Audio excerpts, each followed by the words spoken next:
وہ سچی محبت اور عقیدت ہی نہیں ہے جب تک جس سے محبت و عقیدت ہے اس کی تعلیمات پر عمل نہ ہو، اس کے نقش قدم پر نہ چلا جائے، اس کے اسوہ کی پیروی نہ کی جائے، اس کی تعلیمات، اس کے اعمال، اس کے احوال، اس کے اخلاق، اس کے شب و روز کے پاکیزہ معمولات کو اپنایا نہ جائے، تو پھر وہ محبت کیسی ہے؟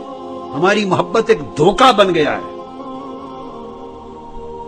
بدقسمتی سے ہمارے اس مسلک میں، اہل سنت والجماعت میں، ایسے لوگوں کی اور ایسے پیروں کی اور ایسے مشائخ کہلوانے والوں کی اور رہبر کہلانے والوں کی کوئی کمی نہیں ہے، جن کا مطمع نظر فقط اپنی ذات کی پوجا کروانا ہے، اپنی جیبوں کا بڑھنا ہے۔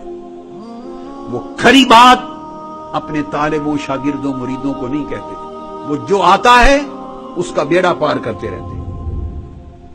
جو محبت کر لے، جو بیعت کر لے، ہاتھ میں ہاتھ دے دے، نذرانہ دے دے، ہاتھ چوم لے، زیارت کے لیے آئے، سب کا بیڑا پار ہے۔ 1400 سال میں کسی اللہ والے نے یہ نہیں کہا جو میرا دامن تھام لے اور میری بیعت کر لے اس کا بیڑا پار ہے۔ یہ وہ فتنہ ہے جو اہل سنت میں داخل ہوا ہے، ہمارے عقیدے میں داخل ہوا ہے۔ یا تو دوسری طرف لوگ بالکل ہی منکر ہیں اللہ والوں کا دامن تھامنے سے، ان سے تمسک کرنے سے، ان کی برکت سے، ان کے توسل سے، ان کے فیوزات سے، یا تو لوگ بالکل منکر ہو گئے۔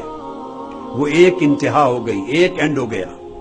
اس انتہا پسندی نے لوگوں کو بد عقیدہ کر دیا اور بڑی بڑی برکتوں کے منابع سے، چشموں سے محروم کر دیا۔ یہ ادھر انتہا پسندی، اور ادھر ہمارے ہاں انتہا پسندی ہے، بے عملی کو رواج دیا۔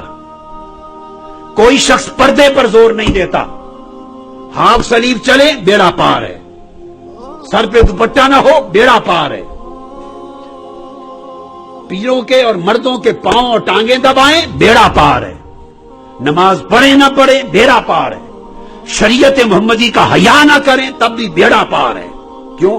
آپ نے میرا دامن تھام لیا۔ کسی ولی اللہ نے نسبت کا یہ دھوکہ دہی کا معنی بیان نہیں کیا، اولیاء کاملین نے کسی نے یہ نہیں کہا میرے سلسلے میں آ گئے بس سارا بیڑا پار ہو گئے۔ یہ اس طرح بیڑا پار نہیں ہوتا۔ ایسا کہنے والے اہل سنت سادہ لوگوں کا بیڑا غرق کر رہے ہیں۔ اور یہاں آج تصوف کا نمونہ خود کو کہلانے والے کی تو گردنیں اکڑی رہتی ہیں۔ وہ ایک ایک انچ 3 انگلیوں سے زیادہ مسافہ نہیں کرتے، آنکھوں میں جعلی قسم کی سرخی لا کے جلال دکھاتے ہیں، منہ پہ مسکراہٹ نہیں آتی، تواضع انکساری کا نام نہیں ہے۔ یہ کیا تصوف ہے؟ یہ کیا معرفت ہے؟ یہ کیا طریقت ہے؟ یہ سب اولیاء اور صالحین کی خلاف ورزی۔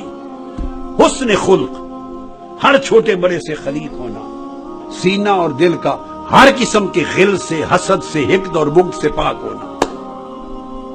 مریدوں اور شاگردوں کو نہ روکے کہ فلاں کو ملنے نہ جانا، فلاں کا درس نہ سننا، فلاں کے پاس کیوں گئے ہو۔ جو شخص مریدوں اور طالبوں کو دوسرے مشائخ، صلحاء، علماء کی مجالس میں جانے سے روکے وہ زندیق ہے، وہ شیخ نہیں ہے۔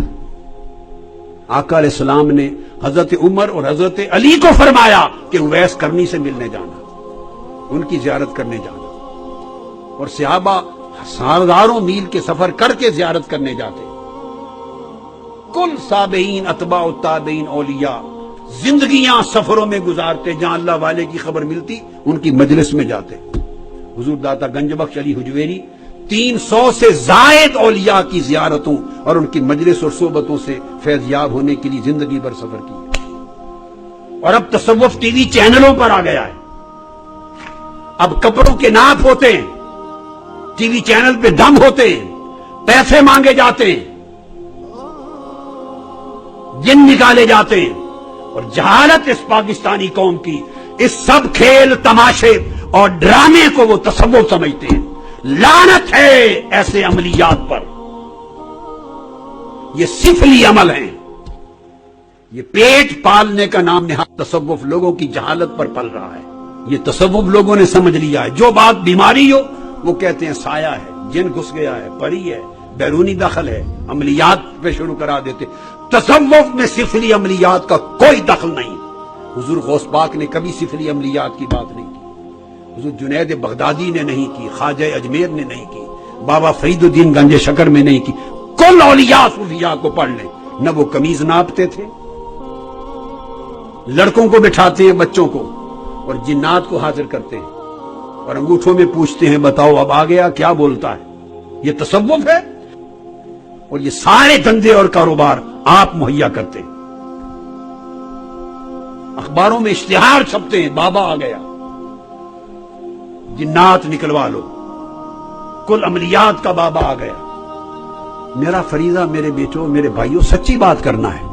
کوئی ناراض ہوتا ہے تو 100 بار ہوتا پھرے، حق کی بات پر خوش ہوتا ہے تو ہوتا پھرے. میں نے اللہ رسول کو خوش کرنا ہے.